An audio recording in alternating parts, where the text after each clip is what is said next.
Hi, I'm Kelly Cervantes, and this is Seizing Life, a bi-weekly podcast produced by Cure Epilepsy.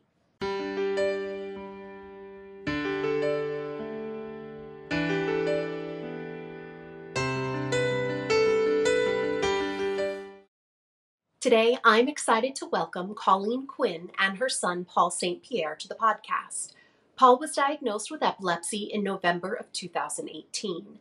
As he struggled to gain seizure control and dealt with the side effects of medication, Paul and his mother were dismayed at the lack of awareness and understanding of epilepsy within their school system.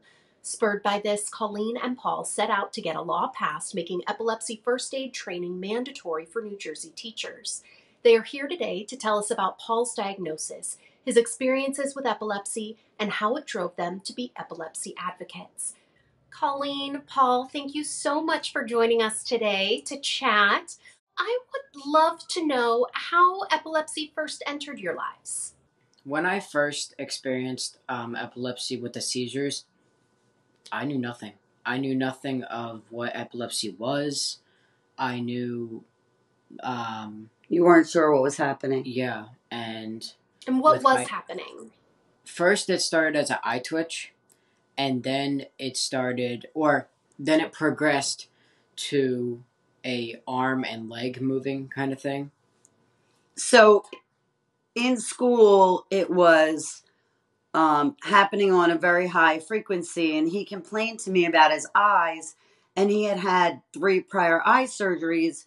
So I took him to his eye surgeon, got his eyes checked, because I wasn't familiar with a seizure that looked anything like that. But I was describing it as like a seizure in his eye. So it took a while for us to get a diagnosis. Unfortunately, the types of seizures had to progress and change for us actually to get the diagnosis. So how did you get the diagnosis? You take him to the eye doctor, and did the eye doctor refer you at some point to a neurologist? What was your diagnostic journey? I first saw the eye twitch that he was describing, and I drove him to the emergency room at a pretty well-known hospital in Philadelphia. And they told me that it was panic attack and stress and to basically go home and get some counseling. And then it continued to happen. I took him to my pediatrician. He thought it was possibly a tic from ADD medication. So it really took it to happen in his office for him to realize the severity of it. And then that's when we got referrals for MRIs and EEGs. So you go in for the MRI and the EEG. Were you thinking epilepsy? Had anyone mentioned that to you as a possibility? To me, yes. And I really didn't discuss with Paul epilepsy or anything else at that point because we weren't sure what it was. Our family doctor was scared that actually it was a brain tumor. So I was familiar with epilepsy. I work with kids with developmental disabilities. By that point, I think I knew, but I didn't know the cause. And so you get your diagnosis, I'm assuming in the hospital when you went in for those tests. How was it explained to you about epilepsy and how they were going to treat it? I guess it was basically explained by, here's the medicine, it works in most cases, it's epilepsy. And I think at that point, I was so thrilled that it wasn't, what people had been mentioning before, a brain tumor, something of that nature. So I was just so happy to have medicine. I didn't ask a lot of questions. I was just thrilled by that alone because by that point he was having like 5 and 6 seizures in a day, and they had progressed to, a level of unawareness, complex partial unawareness, and they were pretty scary. Absolutely, I'm sure. And was the medicine effective? The first medicine we tried, the side effects were not really that good. Sunburn was a big one because one time I went to the beach and I went to my mom because we were down the shore and I was red. And then the brain fog. The brain fog was also one of them. We were very fortunate, though. It held off seizures with minimal breakthroughs for a year and 4 months, actually. But at a significant cost. True. Absolutely true. But, it did hold them off, and, we're thankful for that.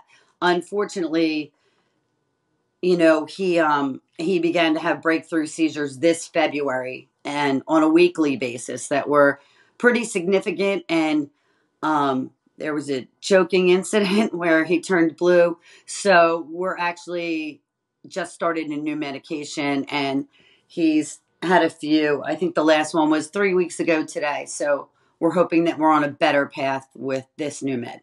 Well, crossing all my fingers and toes that works out, because Thank you. My goodness, the pharmaceutical roulette is certainly a tricky game to play. So you're talking about this brain fog and you're having seizures in school. How did that affect you in school, both academically and socially? My closest friends didn't really know what to do, besides one of them, because I had a seizure in front of him in his backyard. And from the training that my mom taught him, he knew what to do. But in school, I had a lot of them. The teachers knew nothing about him. And I got bullied for it. I'm sorry to hear that. What would the teachers do when you had a seizure in school? The first thing was be calm. And have you walk to the nurse. Yeah. By yourself? Initially. So I can understand why there was certainly some concern for your safety in a school environment, which really catapulted you guys into advocacy so early and quickly after your diagnosis. Talk to us about Paul's Law and what motivated you to make such incredible change in your state of New Jersey, and also my current home state, I might add. I had met a woman through Facebook. There's so many good connections that have come out of social media with epilepsy for us. I met a woman who was working on seizure safe schools in Texas. She hadn't passed it yet. And she suggested, well, why don't you do it in New Jersey? And I was like, I don't know. Like, that's a pretty big undertaking. And I looked at the numbers and I went to Paul and I said, well, Paul, you're 12. We need to talk about this. What are your thoughts? There's 12,000 kids in New Jersey that have epilepsy.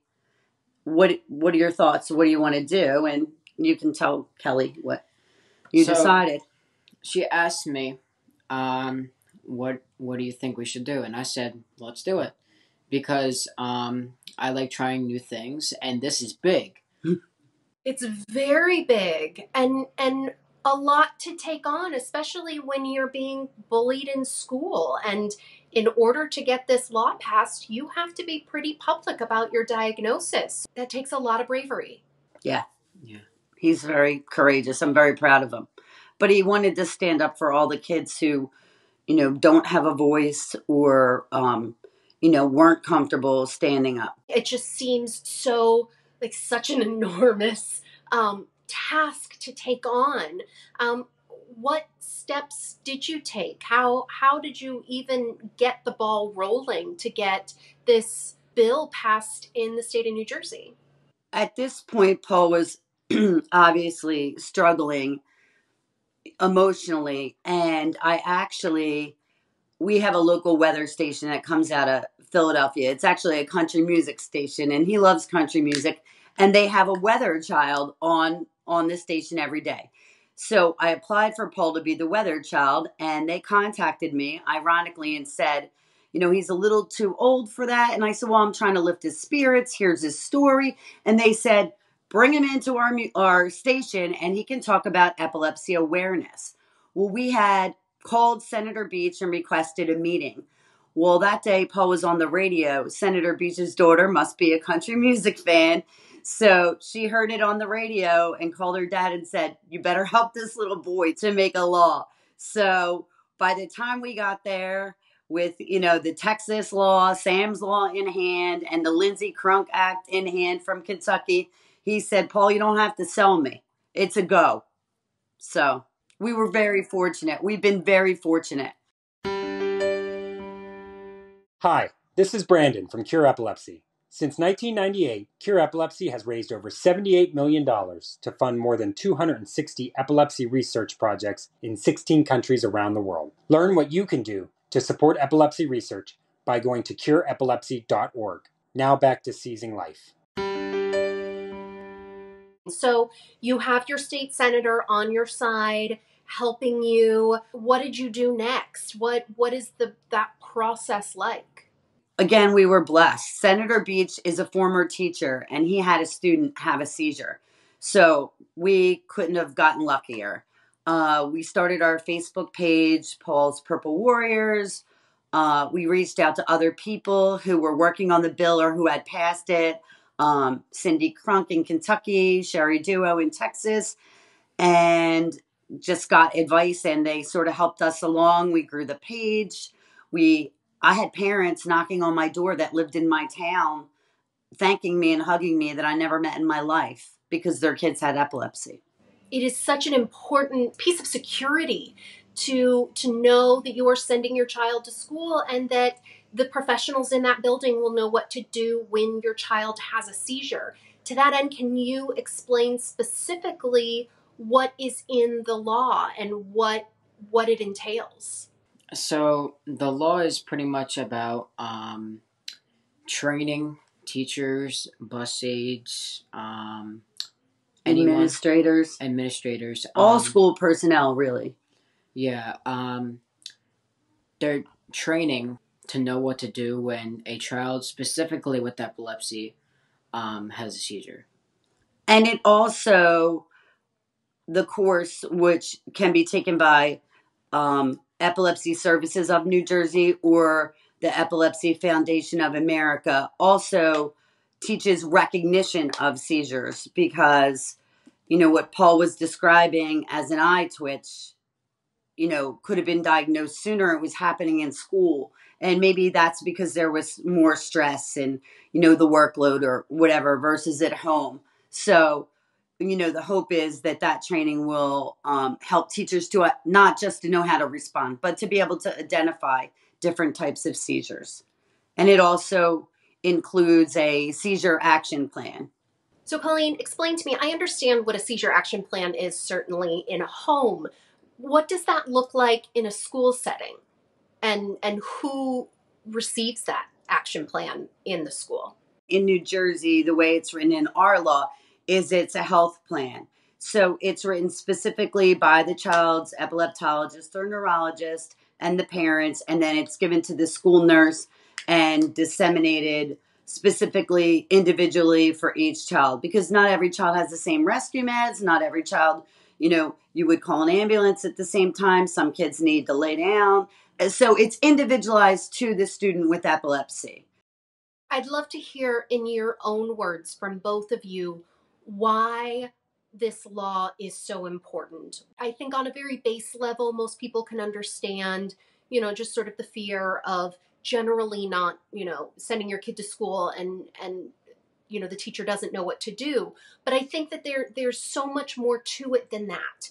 That people probably don't understand goes along with a child having a seizure in school. And I'd love to sort of hear your thoughts on why this is so important. This law is really important to me because if this law wasn't a thing, I wouldn't really feel safe going to school, being around my friends, because if I have a seizure and no one knows what to do, I'm not going to be safe.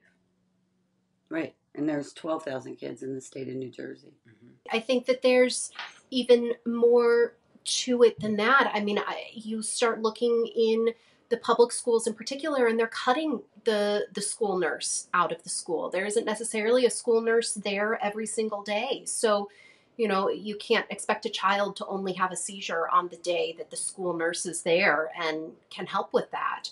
Or, the trauma of, if a child were to have a tonic-clonic seizure, something that looks evidently scarier, and a teacher calls an ambulance. when perhaps that's not necessary as part of the seizure action plan, and sort of the trauma that goes along with that, and the embarrassment for the child to have to, and the disruption for the rest of the classmates, for the ambulance to be called in, or a parent needing to always be within, a short drive of the school, and how that affects their family economically from a job standpoint. I think there's just so many reasons why this is so necessary to be passed in all states. And so I'm just so thrilled that you guys really stepped up and made this happen in New Jersey. And you've really gone beyond just trying to make this a law in New Jersey, and you're trying to, help people get these passed all over the country. Talk to us about that. I was very blessed to have, Sherry's help in Texas and Cindy's help in Kentucky. So once we passed, we had met a couple moms in Virginia, Christy and Rowena, and they were reaching out to Sherry and I and wanted to work on it. So we would talk to them on the phone. And then we started to I would get inboxes from people in different states. And then so would Sherry in Texas.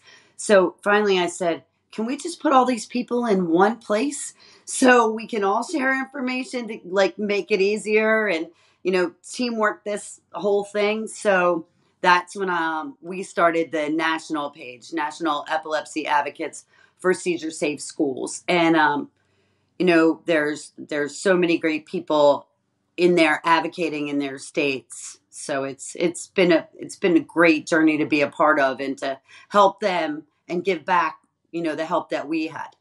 Absolutely. And that is, it's a Facebook page. And I want you to just say the name of it again for anyone who might be looking for more information. National Epilepsy Advocates for Seizure Safe Schools. Amazing. I think it's so great to see the parents coming together and rallying and sharing this information and getting this passed. And I don't think that people realize that they can get involved in their own state. I know personally, I was asked, so I was raised in Nebraska, and Nebraska currently has a bill up and is trying to get one passed. And I got alerted to it, and I got to write a written testimony and share my written testimony to try and help get this bill passed. And so, I think there's so many ways that people can get involved. They don't always have to be the one who gets the ball rolling, but they can still be a part of the process. And thank goodness there are people like the two of you who are willing to get that ball pushed up the hill. Thank you. It wasn't enough for the two of you to get this incredible bill passed in New Jersey and to help people all over the country try and get bills passed in their own states. You continue to raise money for epilepsy awareness. Talk to us about your organization and some of the exciting events that you have coming up. So we formed Paul's Purple Warriors to get support for Paul's Law initially. And then we began to have people reach out. How can we help? What can we do?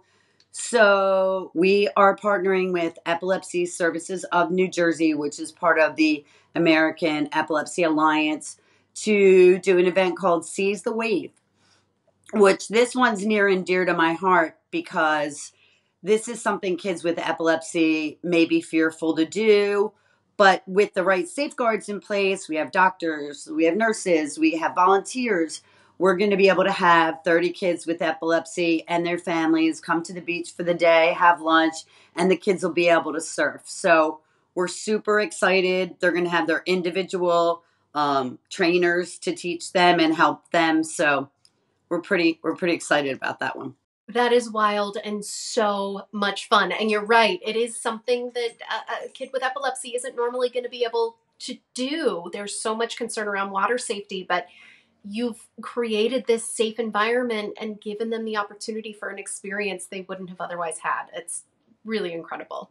And we have a guest star coming who is a surfer who actually has epilepsy, who lives in California. I reached out to him. He was kind enough to come. He works for the company Patagonia. They donated shirts. So everyone will be able to have an amazing time.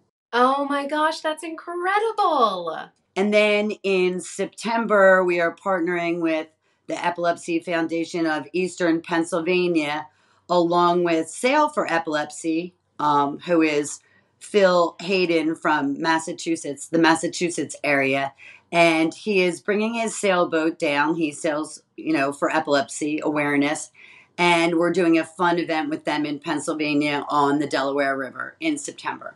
I love it. Well, you have to keep me posted on when all these events are happening. Absolutely. As advocates, you have done so much in such a short period of time. What do you wish that people understood about epilepsy? I wish they understood how to help when they see someone have a seizure.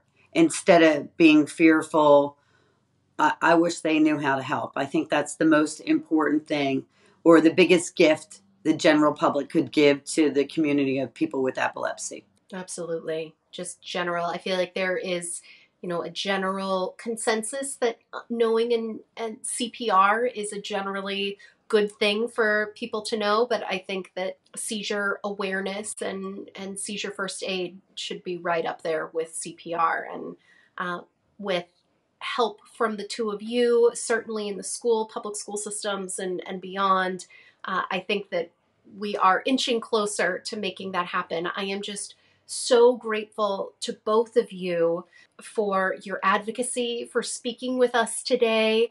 I think your bravery and your compassion for others speaks volumes. So thank you so, so much. Thank you. Thank you. Thank you, Colleen and Paul, for sharing your story with us and for transforming your personal challenges into positive change for so many others with epilepsy. As Colleen and Paul's story demonstrates, it only takes one or two voices to bring awareness and make significant change within the epilepsy community. One way that you can bring about change is to support Cure Epilepsy's mission to fund epilepsy research. There are a number of ways you can help us realize our goal of a world without epilepsy. To find out how you can use your voice to promote and support epilepsy research, please visit cureepilepsy.org/get-involved. Thank you.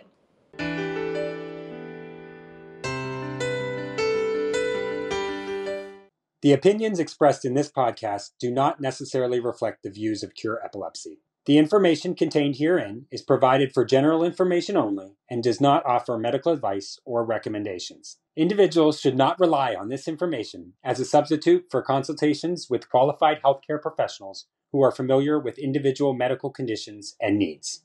Cure Epilepsy strongly recommends that care and treatment decisions related to epilepsy and any other medical conditions be made in consultation with the patient's physician or other qualified healthcare professionals who are familiar with the individual's specific health situation.